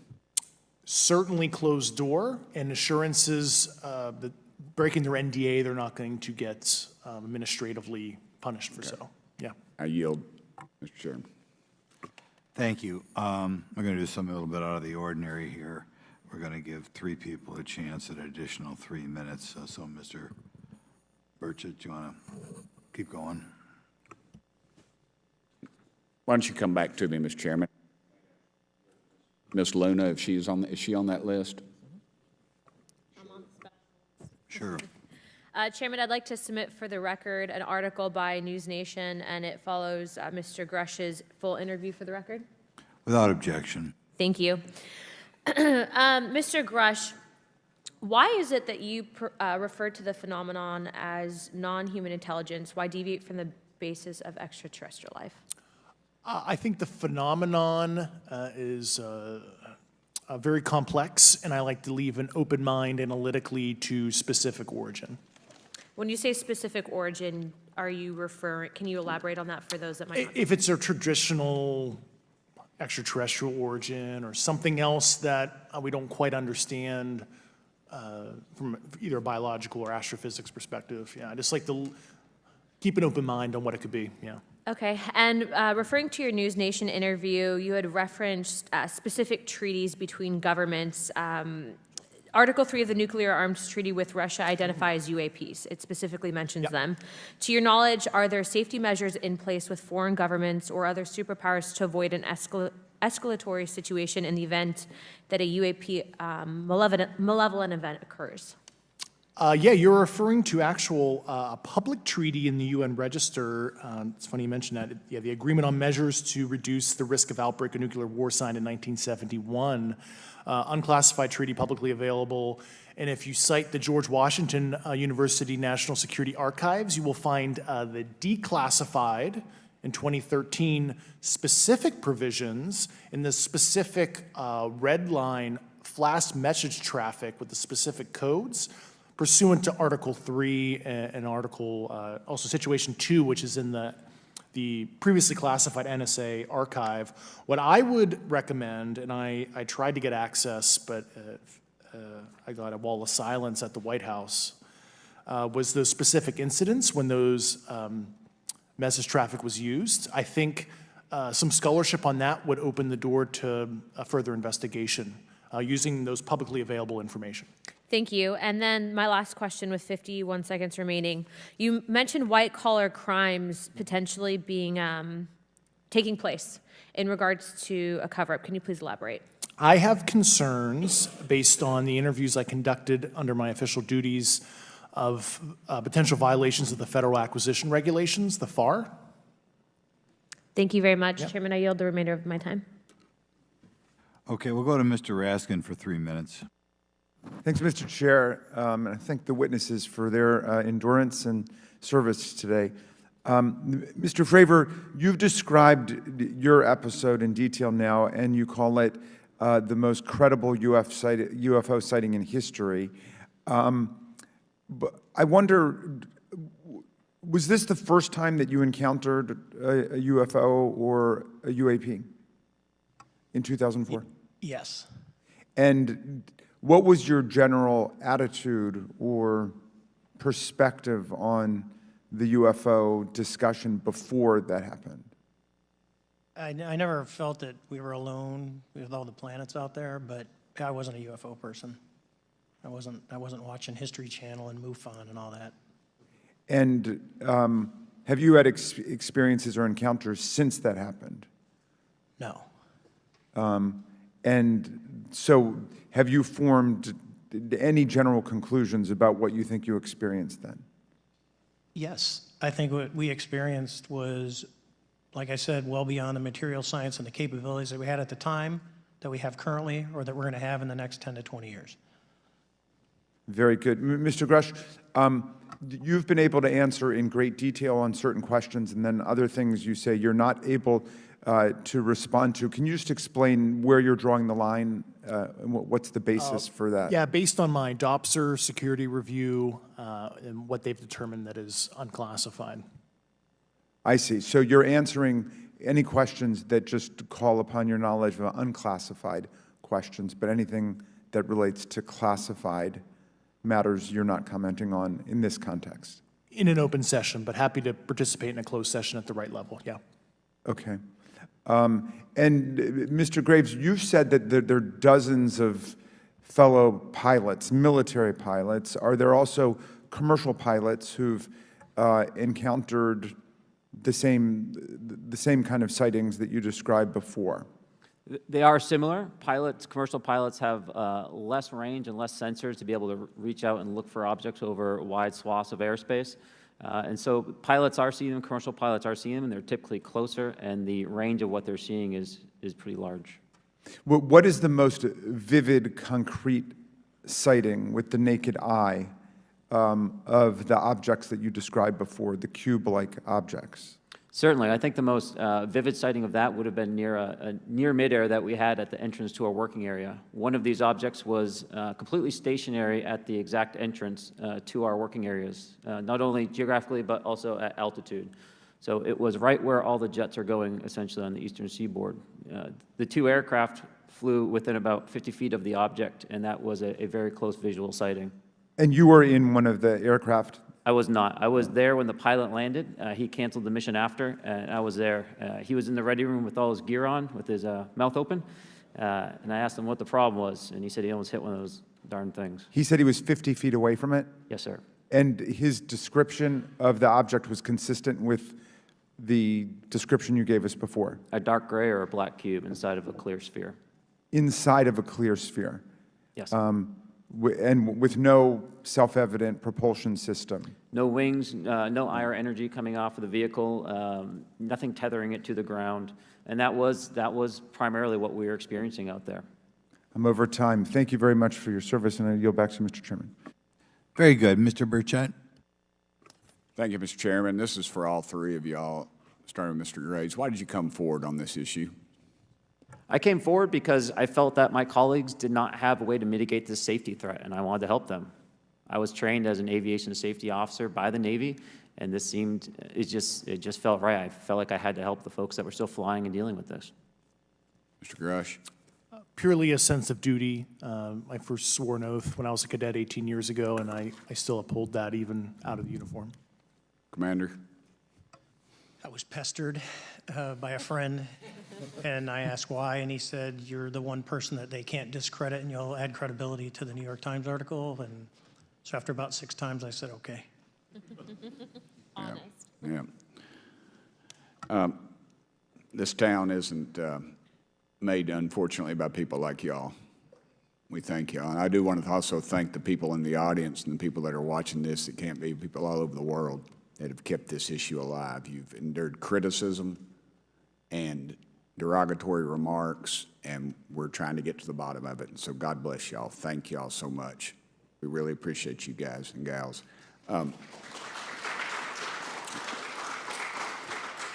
That's why we need term limits. Y'all keep clapping, us politicians just keep talking. So let me ask y'all, how can the public contribute to UAP reporting, and what avenues you think are available to the public to report these sightings?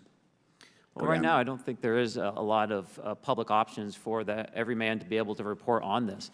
I think even for professionals that have sensor data that are seeing these on a regular basis, they're still hesitant to come forward.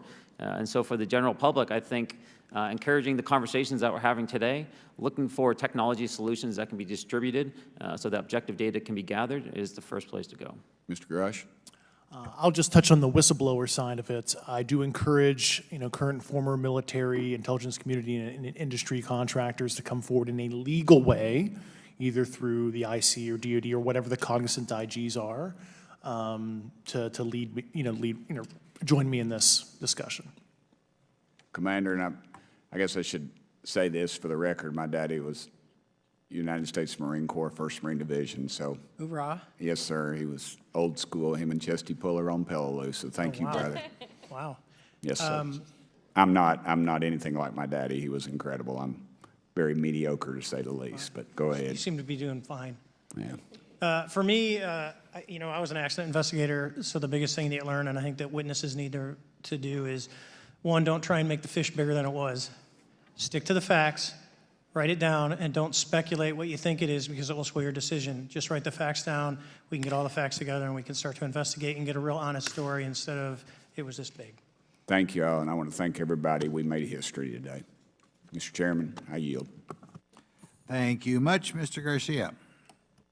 Thank you. I know now we're going to be making some closing remarks, and so I just wanted to say a few things. First, to our witnesses, I want to thank all of you for being here with us today. I know that it takes a lot of courage. You're telling really important information to this committee, and I just want to thank you also for all three of you, your service to our country. I also want to just note that today's hearing was both important but also serious, and I want to thank our subcommittee chairman, Mr. Grothman, I think, for running a very fair and substantive hearing. I do want to thank the committee staff on both sides for the amount of work that it took to put this hearing in place, and certainly to all the members that have been involved in this issue prior to the hearing. I also want to note for our witnesses and for the public that I'm a freshman member of Congress, and I've only been here for 7 months, but this is by far the most bipartisan conversation and discussion that I have seen happen in the Congress. And I think that a topic of this significance as it relates to our national security, as it relates to information that we're trying to gather for the American public, does bring people together, and I think that's been really great to see. I think it's also important to note for the public, today in our hearing, we had on our side also both our full ranking member, which is Mr. Raskin, and our vice ranking member, which is Ms. Ocasio-Cortez, both here at our hearing. I think it shows the importance and seriousness that our side of the aisle is taking to this important hearing, but also to the broader issue as it relates to working with our Republican counterparts on this committee. I want to additionally add that I think it's really important that we have and continue these discussions and these hearings. Clearly, there's a lot of information that we don't know, but it's also very clear that we have to continue our investigation and accountability on asking the right questions and ensuring that they're part of the public record. One thing that was important today is some folks might wonder, why are we asking questions that might already be out there or that have been asked before? It's important that they're asked and put into the public record as it relates to this committee. And so I want to thank you for, answering some questions multiple times. I know, not just in maybe meetings you had with some members, but also here in the public. Let me also just add an additional note that it's important also that our friends in the media and those that are not just reporting on this hearing, but that have reported on this topic and that may in the future, the media has an important role in this process. And it's very important that the media engages, does independent investigation, and reports on not just what happened today, but what they see independently as what is happening around UAPs in the broader community. That is also an important public benefit that we have in trying to get the information and the facts as it relates to this. Let me also just say finally that as a teacher and an educator and a longtime teacher and researcher, that I also really believe in following facts, in doing your homework, and in making sure that you follow science as we try to get as much information as possible. And so I want to thank you all for agreeing to do that today. Transparency is a cornerstone of government. We live in a vast galaxy, a lot of unanswered questions, and thank you all for being here today. Mr. Chairman. Thank you. I'd like to one more time thank Mr. Burchett and Ms. Luna for bringing this to our attention. It's a topic that has interested me since I was in school. It was a very illuminating hearing. Obviously, I think several of us are going to look forward to getting some answers in a more confidential setting. I assume some legislation will come out of this. Sure. I apologize, Mr. Chairman. I need to compliment the folks in my office that did a lot of the work on this. Rachel and Noah sitting behind me here. They're very quiet and humble, but if without them, this thing would not have come off like it did, so I apologize. Thank you. I think we're going to want to look into what we can do to make more of this information public. I think there's certainly a time period after which it should always be made public, and people have been concerned about these issues, like I said, since I was in high school. But in any event, I'd like to thank everybody who was here, sticking through the entire hearing. Without objection, the members will have 5 legislative days to submit materials and to submit additional written questions for the witnesses, which will be forwarded to the witnesses for their response. If there's no further business, without objection, the subcommittee stands adjourned.